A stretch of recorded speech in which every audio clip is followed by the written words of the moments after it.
Hi, amazing humans. Welcome in to this workshop today.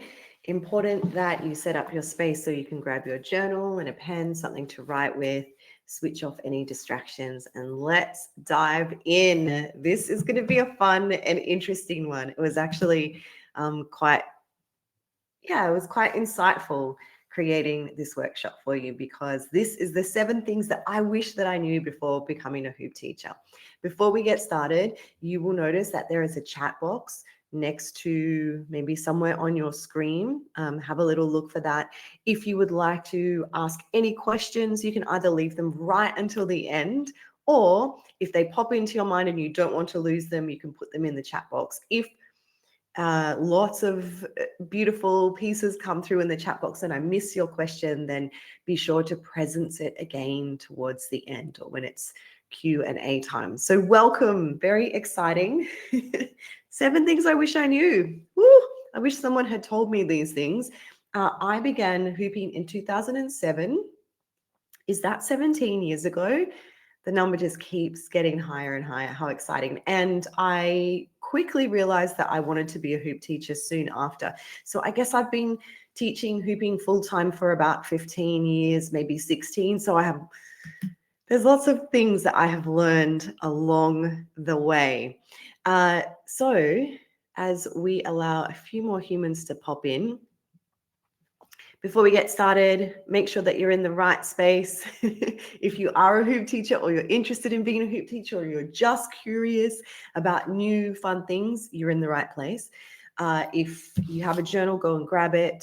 If you have any questions, if you have not done the Hoop Love Coach training, the teacher training with me online before, and you have questions about that, we're going to have a quick Q&A at the end. So stick around for that. And if you missed that for whatever reason, you can also email me because we start the teacher training on Monday.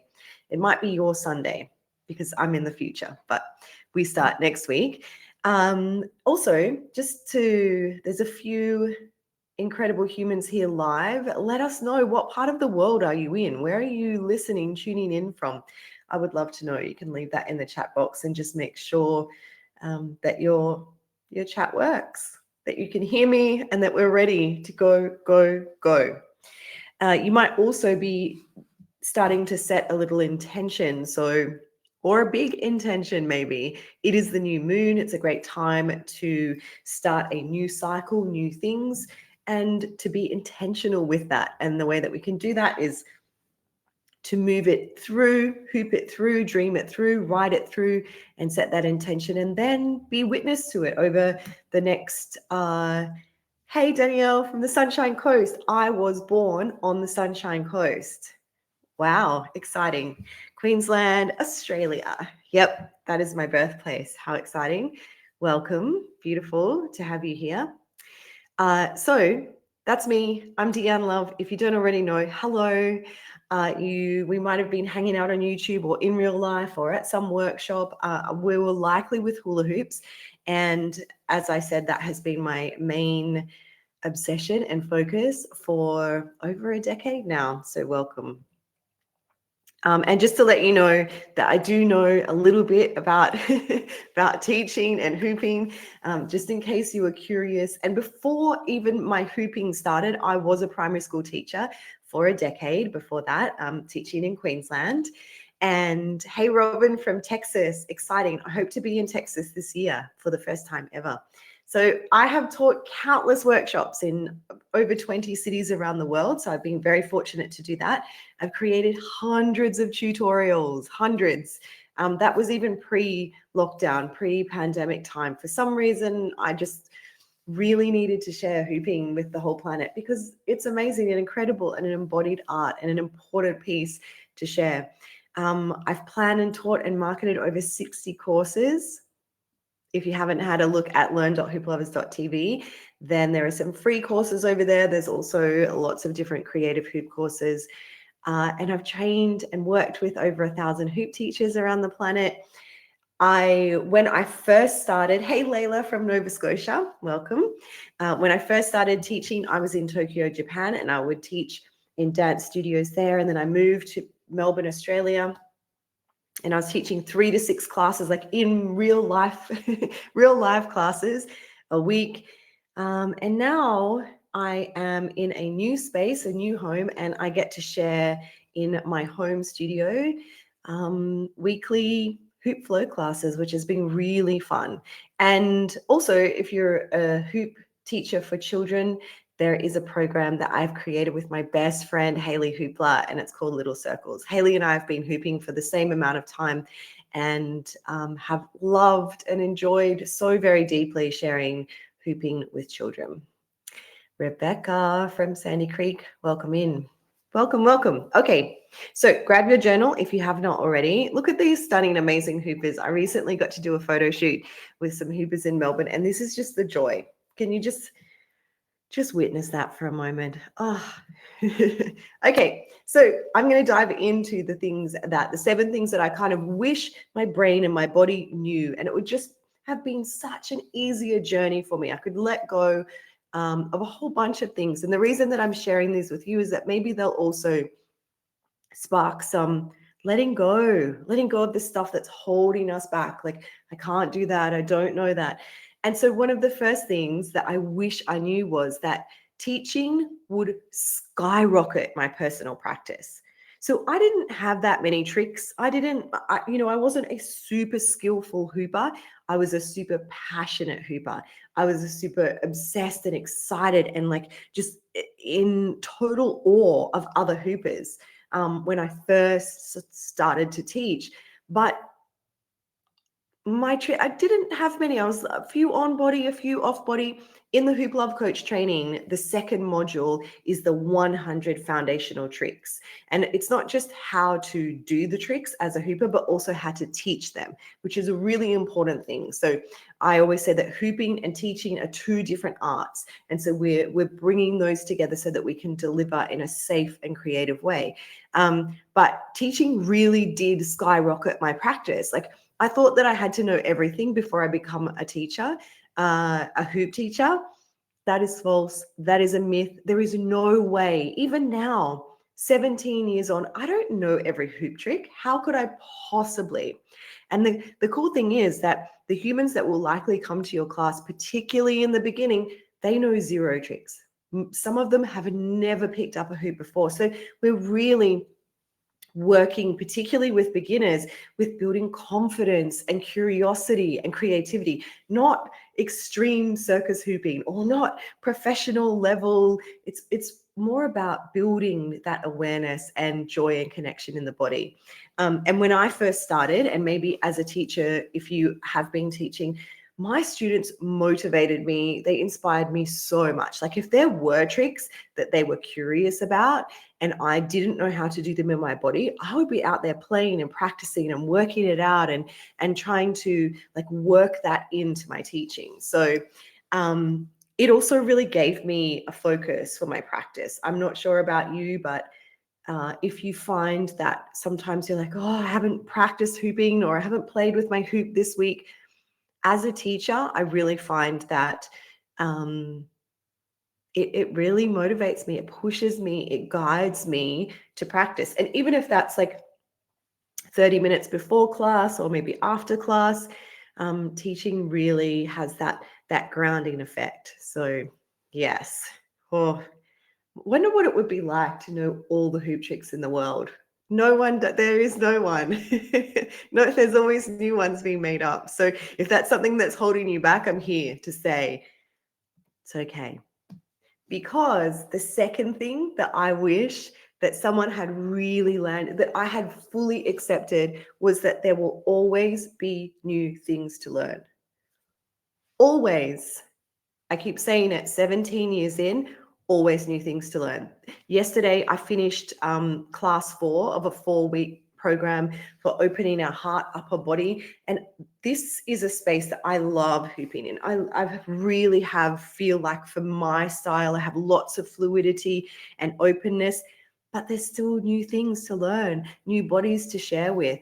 So if you do have your journal, and you can write this in your journal, and if something comes up that you want to share in the chat box, then please go ahead. We would love to hear from you. But just out of curiosity, with the energy and the essence that there is always something new to learn, what are 3 things, if you can think of 3, maybe you can only think of 1, and that's okay. What are 3 things that you are excited to learn about? It may be something to do with teaching. It may be a specific hoop trick. It may be something to do with how to put music together, or it could be anything. What's coming up for you? What are 3 things that you're excited to learn? In the essence of, there is always something new to learn. Give yourself a little moment to let that pour out, especially on this new moon where we get to plant seeds of intention. What am I curious about? What am I excited to learn?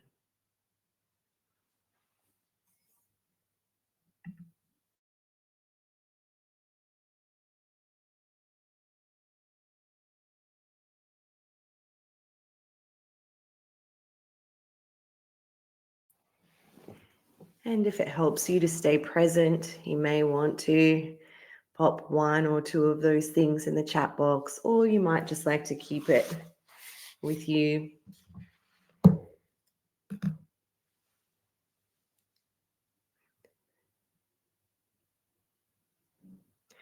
If you are new to journaling, or it's not a common practice for you, or just for today you're feeling a little stuck or a little stifled, it's like hooping. We start just with a movement. So you may start just with a word or a sentence, even if you're not quite sure what you're doing. It's okay. We don't need to know exactly what we're doing all of the time. We can let go of that perfection and that intensity and just begin with a word. You might even write the question, what are 3 things that I'm excited to learn? Laura, how to share my knowledge and love. What an incredible act of service. And it's also an art, the sharing. So we build up all of these things that we are excited about and love and know. And then it's about how can I offer them in a way that other people will receive them? How can I offer them in a way that is supportive for others, that feels creative for both of us, that feels gentle and safe and kind? I'm excited to learn the art of facilitation, to expand experience, to bring my joy to people I work and play with. Incredible. Yeah, and it really is an art. So if we see hooping or we see movement, maybe whatever it is, whatever your creativity is, writing, cooking, sharing, walking, collecting, growing, could be anything. Life in and of itself is a creative adventure. And hooping can be seen as something that's very creative. And so the art of offering that to others, of teaching, of sharing, of facilitating a space of creativity and playfulness through music and guidance and connection, it truly is such an incredible experience. And to expand that experience, it takes stepping in, stepping up little by little. There's always something new to learn. So this is going to be a big one. And I think in the beginning, when I first started teaching, I thought, I'll put together a class and I teach that one class or I teach that one course. And then what? I'll just run out of ideas, right? Because it can't go on forever. And that was 2008. It can't go on forever. Inspiration must be limited. How would I keep coming up with all of these ideas? Because it's not just about me. Inspiration is everywhere. If it was just me or just you as a hoop teacher locked in your little bubble and your little space, of course, it's going to be more and more challenging. You might share the same things over and over again, which I totally have. I've shared created classes and courses and programs that I share again and again, because why wouldn't we? Because they're so special. But also by doing that, and by recreating that, new ideas come in, new music comes in, new ways of hooping and teaching and sharing. So in the essence of, I wish that I really understood in the beginning that inspiration is everywhere and this would keep on flowing. I had no idea back then. Like I dreamed that it would be this lifestyle, this art form, a way to make money and connections and abundance, but I couldn't quite see it in the beginning. And that's okay. That's all right. We don't know what we don't know. But inspiration truly has been everywhere. The more I opened up and looked around and let people in and let myself expand. So I'm really curious, in the essence of this being an interactive workshop, again, you can write it in your journal, you can leave it in the chat box. What was it that inspired you to start hooping? Can you remember? Do you know, was there something, and it might have just been like an inkling and knowing in your body, like, I'd like to move my body in a different creative way. And then suddenly hooping comes into your life. Or maybe you saw someone practicing or hooping somewhere. Like, what was it? Who was it that started or got you inspired? Maybe it was your neighbor. It's really, really interesting to think back to that original seed. And then as you're thinking about that original piece, that bumping into a hoop, the hoop coming into your life, and if you're not yet hooping, well, you kind of are, you're here. Even if you don't see it as a regular practice in your life yet, you're curious, you're wondering, you're like, I would like to have this more in my life. What was it about that person, that experience, that situation that inspired you? The color, the creativity, the movement, their passion, that it was like a form of physical fitness, but there was this pleasure and this undercurrent of creativity. What was it about them? What inspired you about, and what continues to inspire you?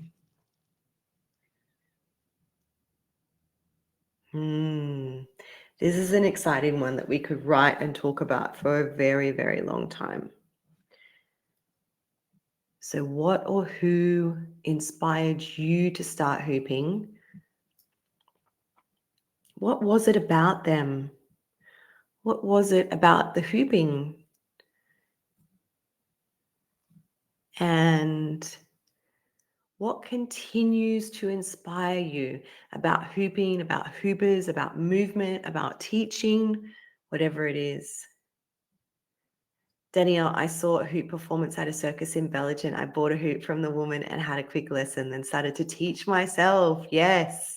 I found you, hello, online many years ago, and you helped me find flow.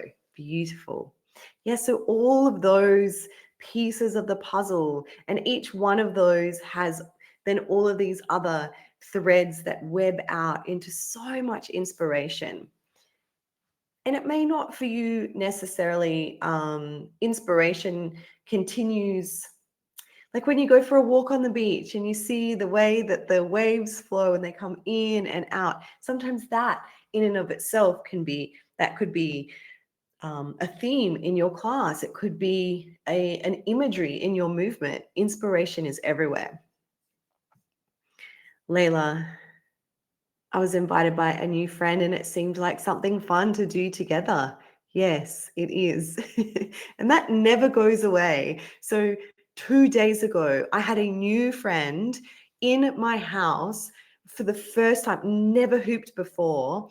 And, I have taught tens, maybe even hundreds of thousands of humans. If I think over the years, the multitudes of spaces that I've been able to witness a human hoop for the first time, or level up their hooping, or come into a trick or a move or a joyous feeling that they'd not previously felt, like that, to me, that almost makes me cry. So because that is just like extreme peak life experience for me.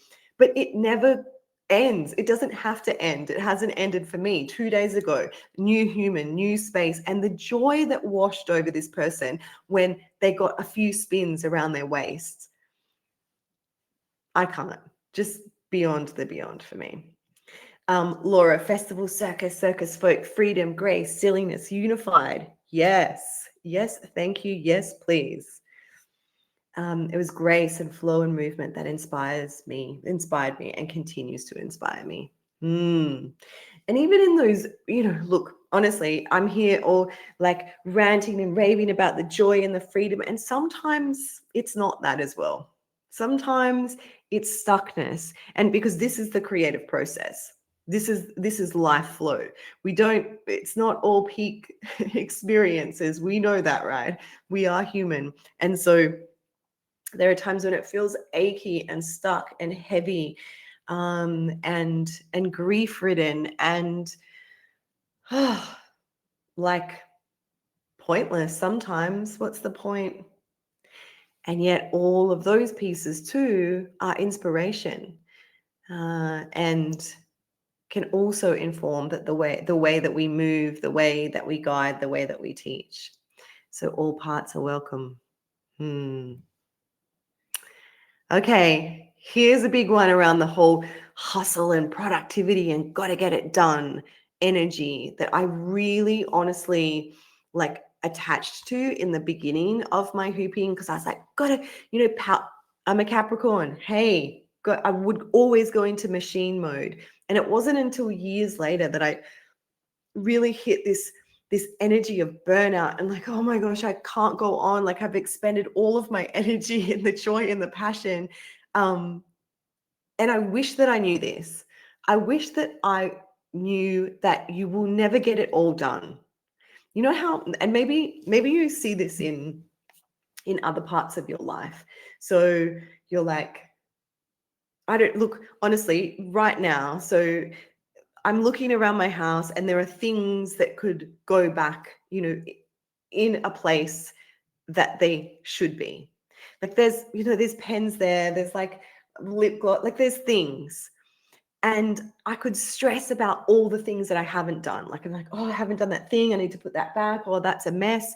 I'm never going to get it all done. And when I realized that there's always something else to do, it's like I could flip my mindset into there's always something else to do. There's always something else to be. There's always something else to activate with.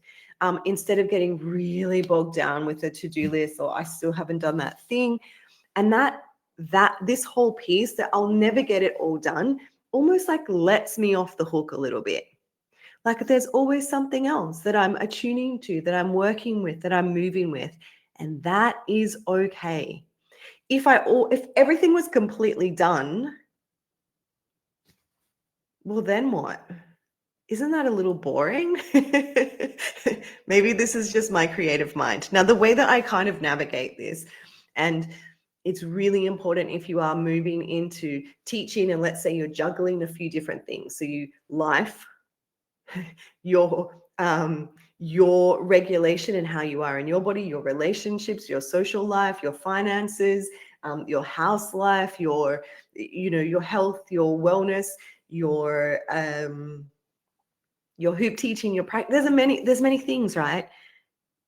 Your family, your children, your many things. I'm sure I've missed 1,000 things there that we're moving and tuning into all of the time. And so often we're looking for a way that helps us not to be in the grind and the hustle all of the time, but just to be present with what we're moving through. And one of those things for me is to wake up and do a brain dump, just get it out of my head. Like, oh, I forgot to pay my car registration, or I didn't. Phew. Or I've got 2 weeks until that assignment's done. And it's not so much that it's like, because if it's swirling around in my head and my body, stress, cortisol, pulsing, haven't done it, still haven't done it, that kind of like that radio frequency that's in the back of your mind.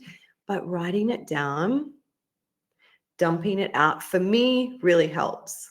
Now, some people have some really incredible ways to do task lists or to-do lists. If that works for you to have a visual, it can be really great. Not in this house, but in another house, I used to have this was helping me at the time, but clearly it's not useful anymore. But I would just have up like kind of not a whiteboard, but I just got big pieces of paper, and they actually had like a calendar on them, and I would just write it out. So it was a visual for me that really helped me to see what was coming up, and also to see what spaces I had available. Like, oh yeah, I don't really have stuff on this week. Maybe I can book a gig, or that's kind of getting far into the future, but just starting to recognize what helps you with visualizing, flowing, moving with all of the tasks that life presents us.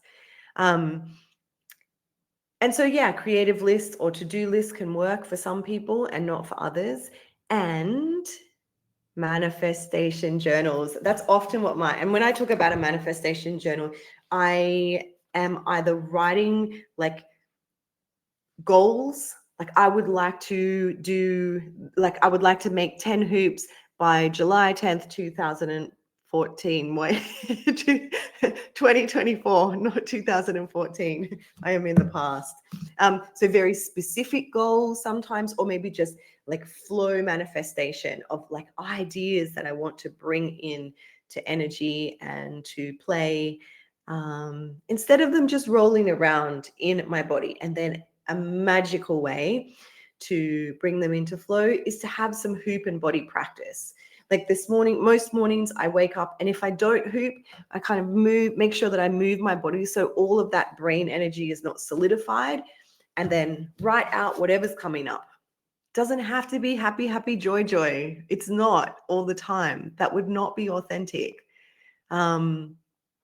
It's what's in there, because if it's constantly stuck and rolling around, then it starts to manifest, for me anyway, in different stuck ways in my body.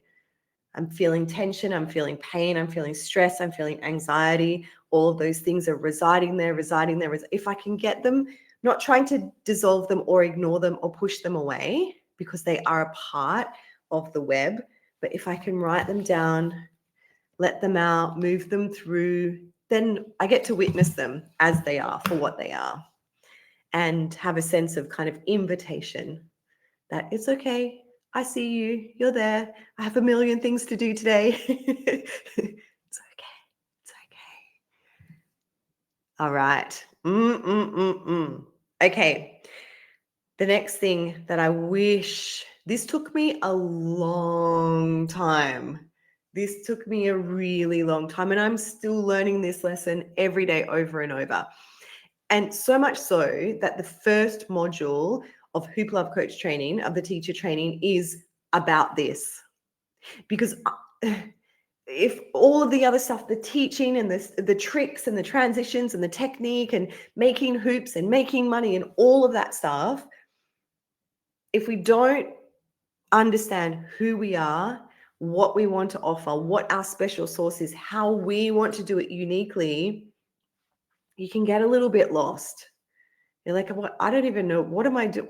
Why am I doing this? What am I doing this for? Who am I in all of this? We can get kind of lost. And this was a huge part of my journey. So in the beginning, I wrote here, becoming Deanne Love. I've always been Deanne Love. I was born as Deanne. But in the beginning of teaching hooping, I very much hid behind, like I created Hoop Lovers, and it was like this kind of a brand that I was just like, I'll just hide behind that. And if no one sees me, everything will be great. It'll be fine, because I'm a bit shy and I feel a bit nervous, and like, I don't even know, is like hooping a thing? Is this a bit weird?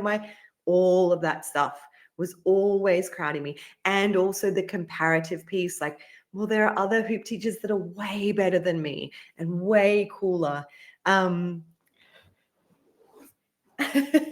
partner was sure that wasn't your real name. Yes, my real name. It's me, I promise. Oh my goodness. So yes, I was hiding behind all of that fear and worry. And then at some point, I got out of my own way and I stepped in, and I was like, who am I? What do I have to offer? I I've been practicing this teaching thing for a while. I'm getting really good. I'm getting really solid. I love showing up and teaching people. I really need to step to the front as, hey, Hoopers, it's Deanne Love here. And as soon as I started doing that, and it took a while, like without force, without rush, that is when everything started to shift and grow and change in terms of creating community and creating connections. When I stepped in and I was like, I am scared, but I'm going to do it anyway. I am nervous, but I'm going to step to the front. And so I always say, and that was a real turning point for me. And so I always say it's that confidence comes from courage on repeat, just little steps, little steps. You can't go from here to skyrocketing here overnight. Nothing like that happens. We've got to take those little steps. It's like learning to hoop, remember? And we're still learning to hoop. We didn't get it straight away, but we showed up again. We picked up the hoop again. We practiced again. We changed the music. We changed the environment. We stepped into what felt really good for us. And then suddenly we're like, oh, maybe I can do this. Okay. Yeah, I think I got this. So speaking about your special sauce, that is the first module of the teacher training. And this can be a tricky one, but just have a little spin of it. What are 3 positive things that people would say about you? What would your besties, what would someone who's close to you in your life, or maybe you have students or work colleagues or other humans, or your inner delight, what would they say about you? What are 3 positive things? And just recognize if there's some tension around that, like, oh, not really feeling it. Can you sit with that for a moment? What are some positive, powerful, empowering, enriching words or phrases that people would say about you? And as you write them, can you feel any resistance or acceptance, love or self-compassion flowing through? You may want to courageously share them in the chat, or you may want to write them as a love letter to yourself. And a huge part of teaching and sharing is intimacy with self, acceptance of self. It's an ongoing journey. Feeling love and compassion for the service that we provide, for the practice and art of hooping that we continuously accept into our lives and into our bodies. What are 3 positive things that people would say about you?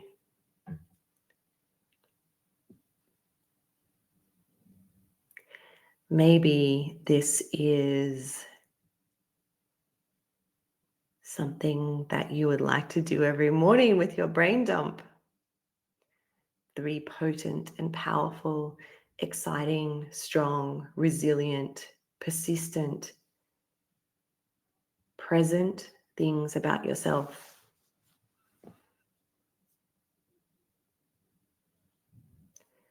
It is a huge part of the practice.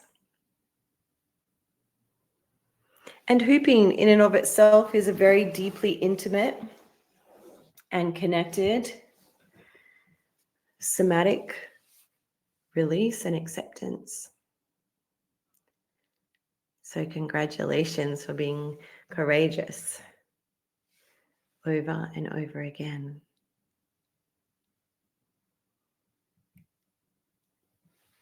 Rebellious streak, open heart.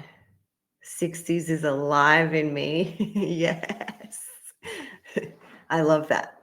It is, and all of, no pun intended, but it is hooping and sharing hooping. It's a revolutionary act. It's a rebellious act because you're going to come up against pieces that are like, I mean, even there are sometimes I found myself even this week shrinking When I was in a new group of people and the spotlight was suddenly on me and they were like, what do you do for a job? And I said, I'm a dance teacher. Why? And then I unpacked that. I even unpacked that in therapy. I unpacked that with a friend, with a lover. I was like, why do I do that? Why? And there's a whole bunch of reasons. It's like, I don't need all of the space to be taken up and shared about because as we know, hooping will take over. And everyone's like, what? You're a hoop teacher? What does that mean? And then it becomes this whole big thing. And there's a time and a place for that. And it's been, I've had those conversations many times in my life. But sometimes, yeah, we can shrink down or come up against things like, what is hula hooping? Why would you do a class? You charge money for that? Like, there's all these questions that will come in, and you have to be like, yeah, yes, I do. Yes, I do. And I love it. And I'm proud of it. And it's exciting. And the bodies that I get to connect with and the humans that get to experience joy and excitement and pleasure and rebellion in their life. Ah, sweet, understanding, and talented. Grounded, deep wisdom, loving presence. Oh, yes. Very yum. So all of those things, all of those pieces, let them inform not only you and how you step in and step towards, but also the messages that you're going to be sharing with your students.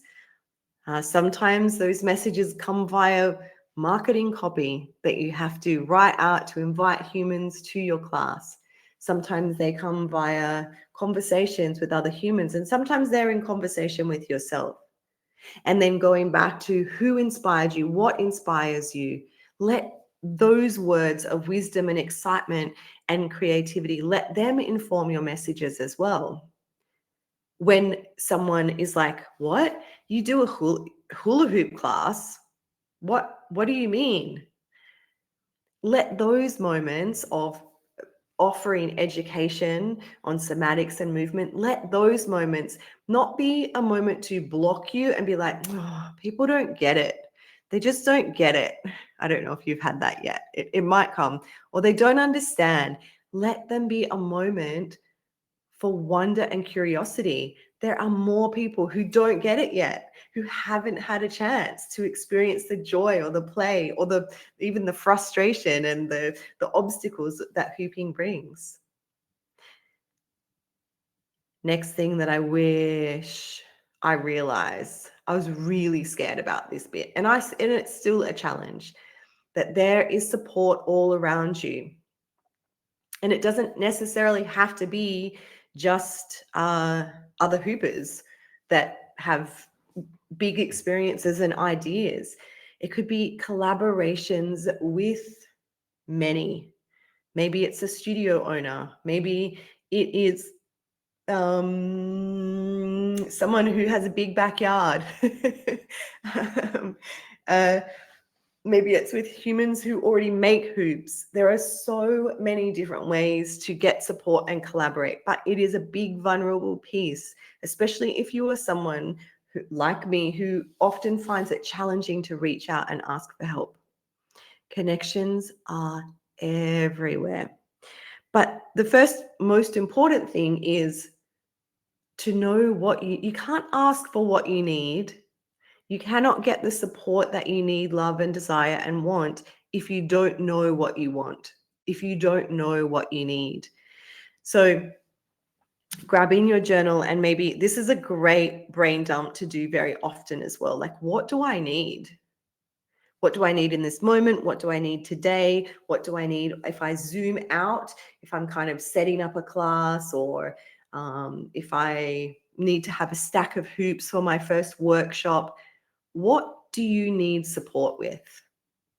Can you write this down and let this be a manifestation? Like, I desire someone to help me make 10 hoops. I desire someone to rent me, even if it feels like a dream, rent me a studio space. I need to find a new costume. It's endless.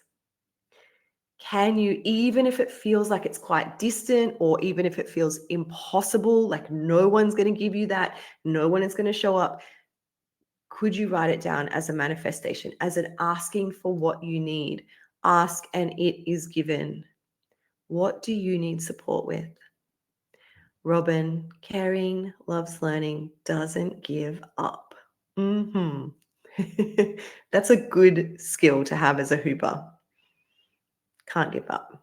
Got to keep on keeping on, because then we have a breakthrough just on that edge where we think it's not going to happen. Have you ever felt that? Giving you a moment just now to manifest something, write it down. I have an incredible friend who is coming over in a couple of hours, and we sit at my kitchen table, and this friend writes down what they need support with, what they want, what they need to show up. And I kid you not, the miracles that happen in this person's life, and sometimes they're quite bizarre. So 2 days ago, they were writing down, we wanted to project this thing. So I have a big wall. We don't have a projector. We wanted to project something. We wanted to watch like visuals of movement and kind of get some inspiration. And I was like, I'll have to buy a projector. Like, let me research. And they were like writing down all this stuff like projector, and we're going to get a projector and blah, blah, blah projector, right? And then I reached out to Masa. Some of you might know Masa, my business partner. And I was like, what projector? Can you send me a projector? The next day, this person sends me a video. They're in a new house with new housemates.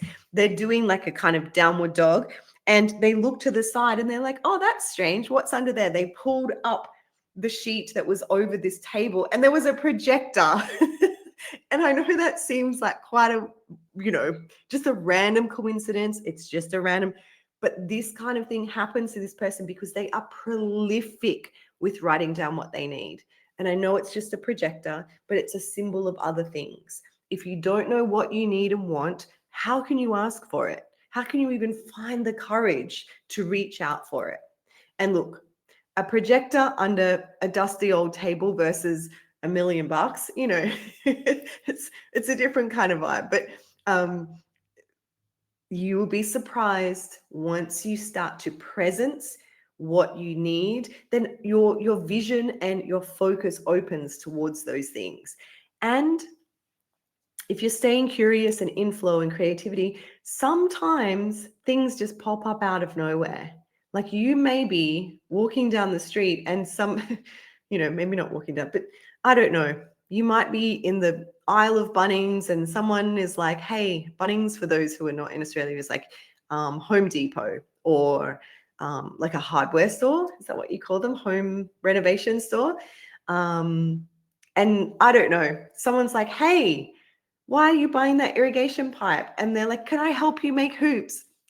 Random things can happen when we know what we need and want, is what I'm trying to say. So I hope you've written down 100 things that you need and want. And it's okay to get really big with it and then bring it back in, get really specific. I need, I don't know, what do you need?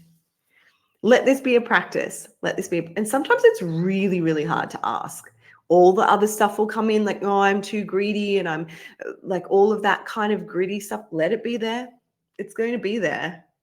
Let the shame and the guilt of like, oh, I haven't, it's going to be there. I can't magically make that go away. We're humans. So we are almost there. The 7 things I wish that I knew that I keep holding on to is you can teach almost anywhere. Now, hoops need space.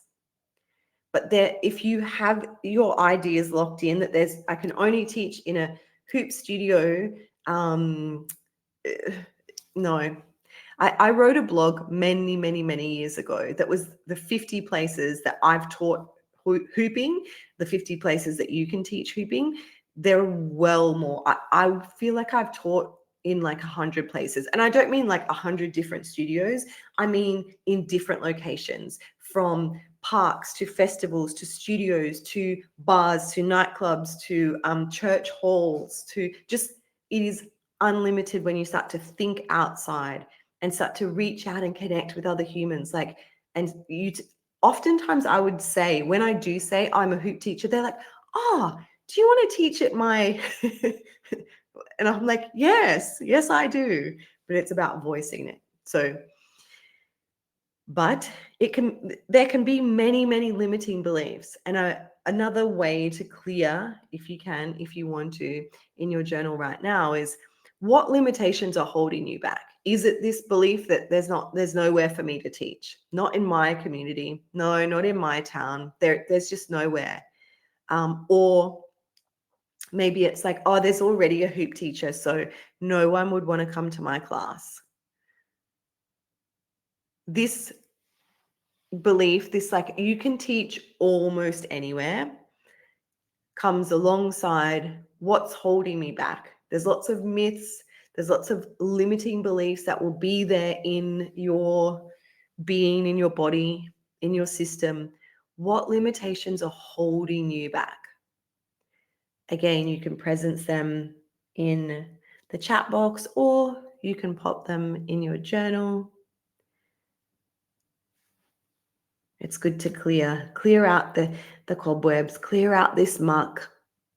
What is really, it's not just rolling around in my head all of the time telling me I can't do it, there's nowhere to teach, I don't know enough people, no one would hire me, I don't have enough money. They're all valid. They can all definitely be big obstacles, but can you land them? Can you be honest with yourself? Like, this is what's really holding me back.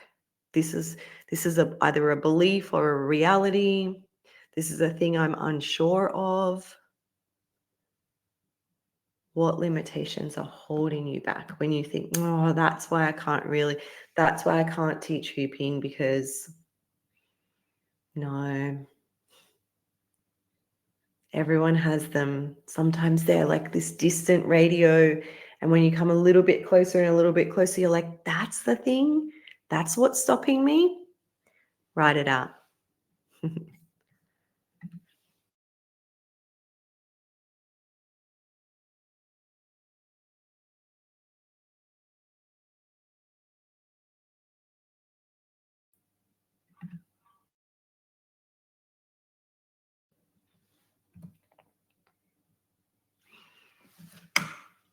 I don't like asking for money.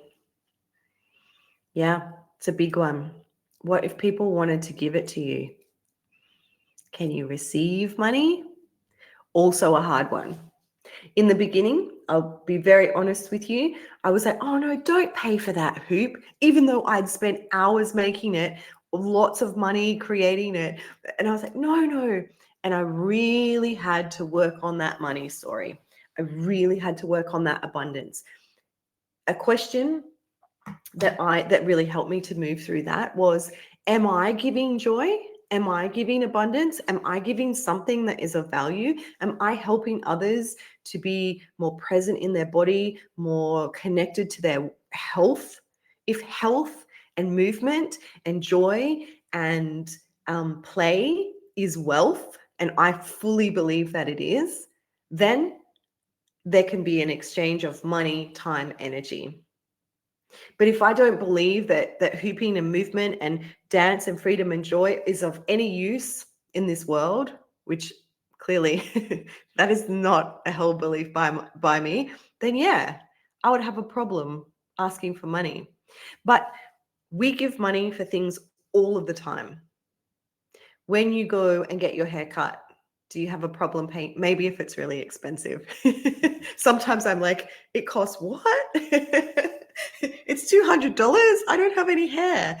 Okay, let's think of, like, we all have different degrees of wealth, financial wealth, and what we're willing to exchange. But we exchange money for things all day long.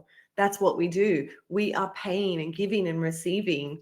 And so because of that, the money thing it's a really big thing. Do you believe, can you work with the notion that what you are offering is of great wealth to bodies? Over time, this has become more and more and more my knowing. I am 47 years old, and in this body, when I was younger, I was taught that by about this age, I should be sitting on the couch and I should probably just be, watching the news and just really, I'm going to be, yeah. Hooping has given me so much life and vitality.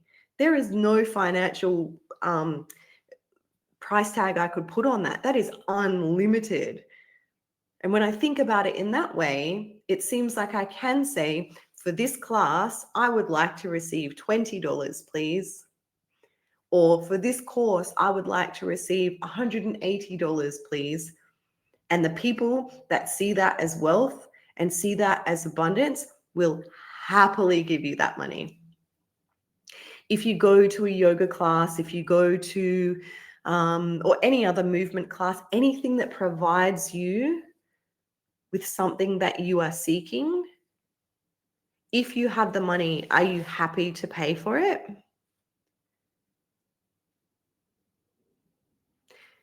If you're kind of feeling that feeling and knowing that feeling that if you have the money, you are happy to pay for it, the same for hoop class. In fact, people will excitedly upfront want to pay. And then there's a degree of financial ability, and some can't and won't, and that's a part of our money reality. My own belief in myself, my issues with social media, fear of wasting my time, issues about the idea of abundance, big ones, massive, huge. Yes. Thank you for presencing them. So belief in self, it really is an ongoing practice, isn't it? And we are conditioned in so many unlimited ways not to hold safety and belief and trust in self. Because in so many ways, that's actually a big one. Do we have a few lifetimes to unpack that? Issues with social media. Yeah, totally. Look, I am on social media. I'm also for and have supported many hoop teachers and hoopers who don't have it at all. And they are teaching. Actually, this year I am going to be teaching at a retreat with a person who has sold out retreats every year and despises social media, has a very limited social media connection, but has a beautifully abundant community connection. And that's a treasure and a joy. So yes, social media has been used for many different things, but it is not the be all and end all. And in fact, it is a much harder place to exist than it once was back in the day. And even I am quite reserved. I'm like community, real life, in-person connection, fear of wasting time. Yeah, that's a big question to ask. What is wasting time? Are you wasting time if you are doing something that offers support, connection, and regulation for yourself and others? Or maybe there's some other pieces. I can feel that. I have lots of friends who have that big reservation, that big obstacle, fear of wasting time, and issues about the idea of abundance. I wonder what a curious question is, like, what for all of us, what is abundance? Do I deserve it? Can I hold it? Can I receive it? Do I want to? Am I accumulating abundance and not sharing it? If I was gifted abundance or I started to receive it, would I be able to have this infinite loop of then giving and offering and sharing that? Would that allow me to do that more? That's often something that I have grappled with in my, like, if I receive, and I think of abundance as money, connection, time, energy, space. If I am joyous in all of these things, does that allow me to give back more? Can I do a whole bunch more of like free stuff and connected stuff? Do I have more time? Do I have more energy? I'm always trying to see it as this reciprocal loop rather than stockpiling. But everyone's got their stuff around abundance. I so want the in-person connection so much is online now. I love the feeling of teaching hooping in a real group of people. Yes. There's nothing like it. And I know that I've gone online a lot, and we're on there now. We are online. But that if we were, there is nothing like sitting in a group of humans. If we were all together right now, the conversation would be flowing. It wouldn't just be me. So there are massive limitations with online stuff. And there is nothing better than in real life. But a combination of the two can be a sweet connection if it feels right for you. You're like, is this what I want to do? Does this bring me and my community joy, connection? If it's a no, then there's other things to do. If the thought of creating online content stuck in a room alone does not bring joy, it's off the list. There are other things to do with our time. A yoga teacher helped me with the word abundance the other day, saying that we already have all the abundance within us to project outwards. I then thought, without abundance, we cannot share. If we're on the breadline, it's harder to share. Yes. So it's a massive privilege. It's a massive privilege that not 1 second in my life do I take for granted, that the more time, space, and energy that I have, the more I can give. And sometimes, look, that's a whole other conversation. Sometimes you can give too much, and then you're like, your cup is completely, you're just like, I don't want to give more and more and more and more. And that can come out of like guilt and privilege and all of those other things. But definitely I feel like as I have, abundance has come to me through hooping, through movement, through breath, through dance, through activation, through connection, through sensuality, and all of those things. And that means that I can show up like every day and teach. So yeah, abundance is an incredible one to unpack. All right. I am here for, if you need to jump away, that is totally fine. But I'm here to answer any questions that you might have, no matter how specific they are, about teaching or the training that is starting on Monday. You can dump them in the chat if you have a burning question. You can also email me, hello@hooplovers.tv, if you would prefer to do that.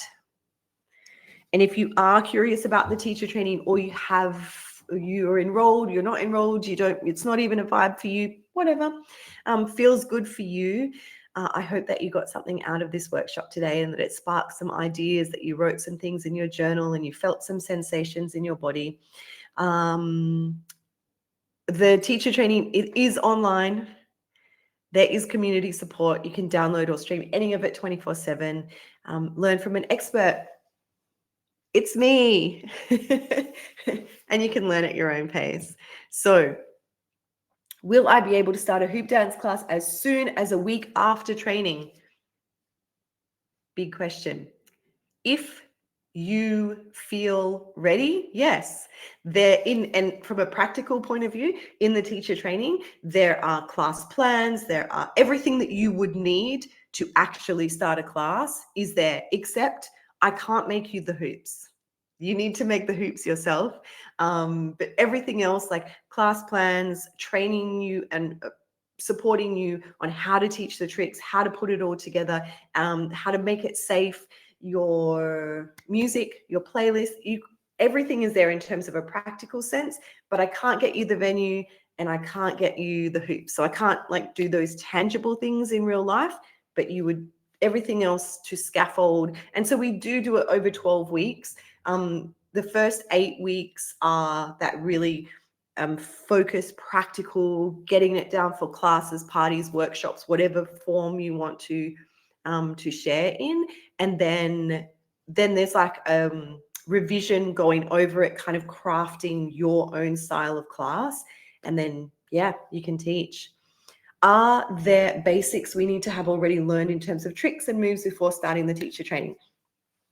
Not necessarily, because module 2 is 100 foundations. So how to learn them in your body as a hooper and how to teach them. And each of the tricks has its own video. So, and it's a building of from absolute beginner to beyond. And then we use those in the sequences, we use those in the classes. And module 1 is a huge unpacking of how you want to teach, what you want to teach. And you might not know those questions, you might not know the answers to those questions at all. But after you go through the training, we bounce back and you're like, oh, actually, I've had this really brilliant idea after learning all of those tricks and the transitions and how to teach them, how to sequence them in a class or a workshop or a party, how to put the music, how to, like, what is my facilitation style, how to kind of craft my message and my promo. Then you might bounce back to module 1 because it's always open to you. And then you might be like, oh, actually, yeah, this is what I want to do. This is where I want to teach. So, so the answer is no, you don't need, no. If you are a total beginner with hooping, I am going to be there to support you. And module 2 is massive because it is a personal practice, but you can come back to it. So often what hoopers do is they break it up into chunks. So they might, there's a checklist. So you're like, I've got that one. I haven't really taught that one to anyone. So you can kind of like work through it yourself and then break it up. So you might do like 5 tricks in week 2 that you're working on. And then the next one, you like go through a little bit faster. You're like, oh, I'll do 10 tricks this. So you can break it up to suit your pace and style. Yeah. Do I need a website or online booking system? That depends on how you would like to structure your class.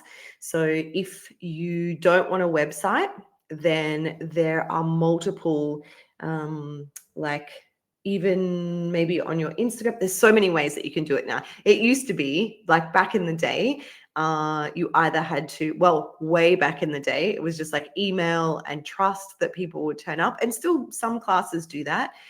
I go to a class here in Melbourne right now that it's just like a trust turn up and then I pay. They've got like a swipe, like tap thing that I pay on my phone at the door of the class. And so there's no pre-booking at all. You could do it that way if you have some way of communicating with your students and you just trust that they're going to turn up.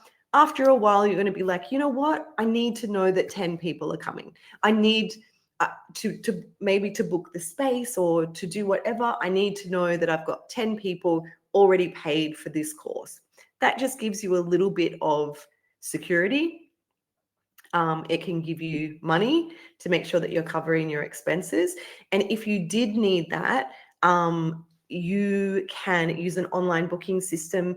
Sometimes I use something called Paperform.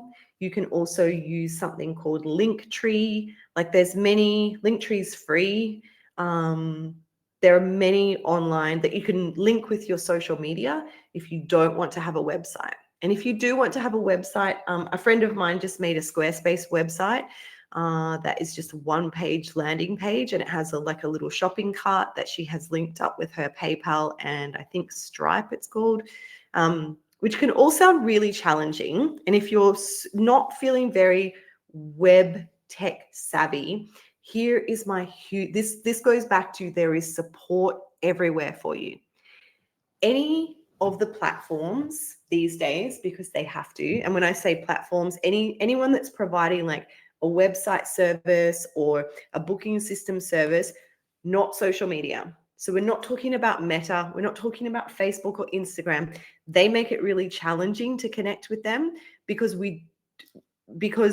they don't need our business. They've already got us sucked in. So put them aside. But all of the other platforms have a free chat, live, human or bot AI these days that will help you with any questions. So when I am being challenged by my email list or I'm being challenged by my my booking system, I go to their page and I'm like, this isn't working. Can you please help me? And they are the genius. We're not the genius. I'm not the genius of websites. I'm not the genius of accounting. Like, I don't know those things. But there are people out there who it's their job and their passion and their excitement to support us. So we can reach out to them. So if you're ever feeling stuck with tech stuff, just remember, not my thing. Didn't have not been working on it, studying. I'm a hooper, I'm a teacher, I'm a supporter, I'm a guide, I'm a healer, whatever it is that is your genius. Be like, yay, got that. I need someone to help me with this online booking system. Ask them, reach out, look for live chats. It will save you so much stress. How many hours a week is needed for the course? Most hoopers do between 4 to 8 max. Some of them are like powering through and really just super dedicated 12. You'll find that the hooping practice you will likely want to amplify, and by about week 3 or 4, you're probably going to be wanting to do a little bit more teaching practice. You can do that to the mirror, you can do that to your phone, you can do that to your cat, you can do it in the backyard, where you're just kind of starting to get this teaching flow rather than like you're sharing how to break down moves and patterns with the hoop, rather than just learning it in your body, usually after about week 3 or 4. Great questions. Love them. So another question, going back to money, it's a one-time payment. You don't have to pay any licensing fees. There's none of that. This has all been a really intentional choice of mine, because a lot of teacher trainings are a huge price. I've done other teacher trainings in other modalities, in embodiment and yoga, and they're often thousands and thousands of dollars. So it's not as accessible. Hoop Love Coach training is just one price. It's $397. You pay one time, you get unlimited access for as long as the internet lives, or for as long as I'm hooping, which will be definitely another 20 years. And if you want a payment plan, there's like, you can do 2 monthly payments or 3 monthly payments, but that's it. You don't have to pay me for, like some places are like a membership, or you have to pay every year. No, this is open access for you. And so we start together. If it feels like something that's exciting to you, hooplovecoaching.com. Danielle, hoops. I currently use 3/4 inch poly pipe. Do you suggest other sizing or types of pipe? Yeah, 3/4 inch poly I also use. If you are teaching total beginners, you might like to invest in some more, like if you're starting off, and I always recommend starting off on body, because it just really is that connected embodiment piece. And when I say starting off on body, that doesn't mean that we're not doing all of the other beautiful off-body tricks, but most hoopers will find that on body, a larger diameter, and 3/4 inch poly is still quite beautiful. And some teachers, some hoopers like to put a little bit of gaffer tape on it just to give it a little bit more weight, but in a larger diameter, so that all bodies, different bodies, tall bodies, wide bodies, thin bodies, new to movement bodies, injured bodies can hoop, can feel success, can feel connection with their hoop. Yeah, 1 inch can be good. I wish I had my hoops here now. We do go over hoop sizes a lot. So think back. And this is so different now that hooping has really morphed into some hoopers' first hoops will be quite small. But think back to what hoop, or even now for some of us, what hoop feels like it gives accessibility for you to hoop on your waist. So it means that you're not having, and then also think about the abilities, the backgrounds, the ages of potentially the students that will be coming to your class. So that means for those of you who maybe, let's say you're hooping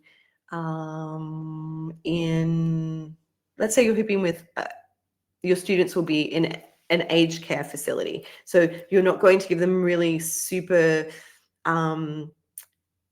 intense on body cathartic it might be actually one of the Hoop Love coaches does this really beautiful seated, and they sit down and their hoops are lighter and easier to move, and it's all about mobility. Whereas like if you're teaching a class at a university, let's say, and most of the bodies are very abled and young and fit, then you're probably going to be incorporating in your class plan more of that on-body fitness and off-body strength training. So do we also use the thinner dance hoops?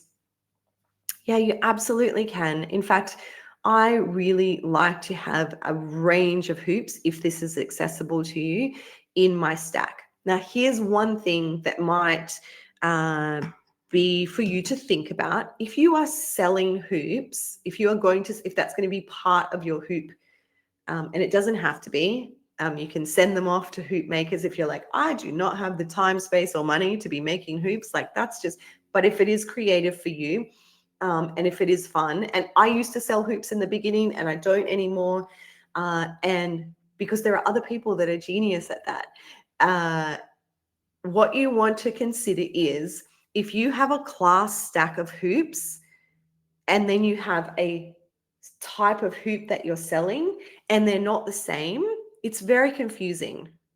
So if you have a class stack that's just like, oh, this one I got from Super Hooper and this one I got from Hoop Lovers or whatever, and your students are like, oh, I really want this one, and you don't sell it or you don't have it or you don't know where to get it from, it can be quite confusing. So that's a note. If you're going to sell hoops, use the hoops that you sell in your class, because your students will get used to, they'll be like, oh, this is a hoop that I want. Do you have this one? Yes, I do. Here it is. And you can sell it.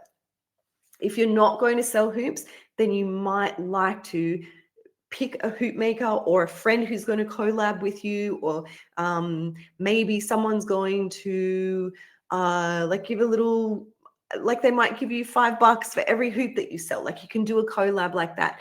Again, you probably want to use those hoops in your class if you can.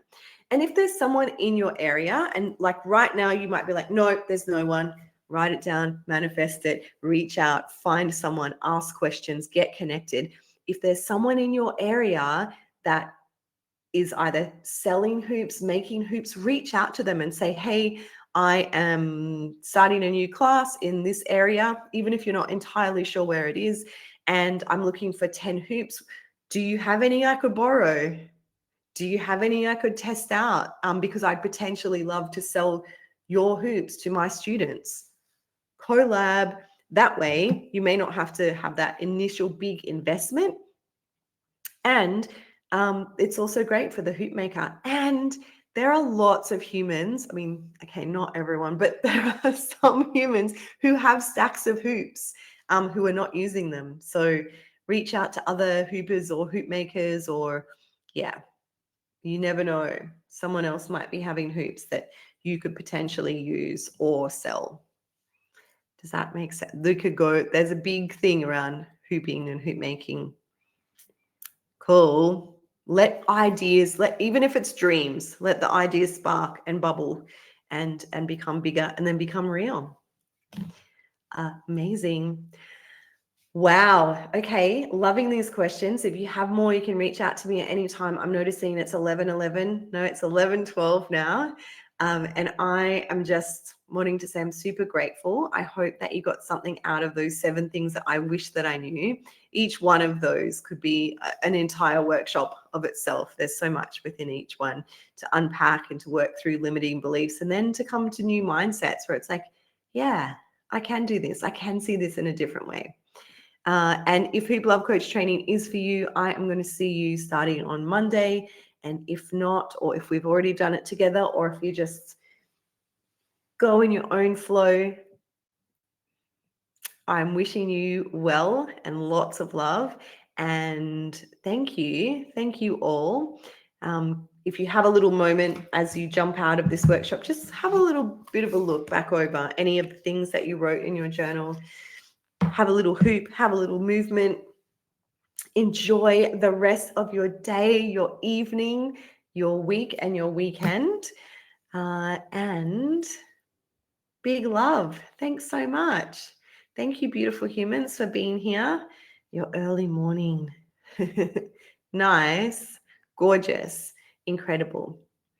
Hey, lots and lots of hoop love and flow and joy to you. And I'm going to see you again really soon. Take the best of care. Thank you. Thank you. Thank you.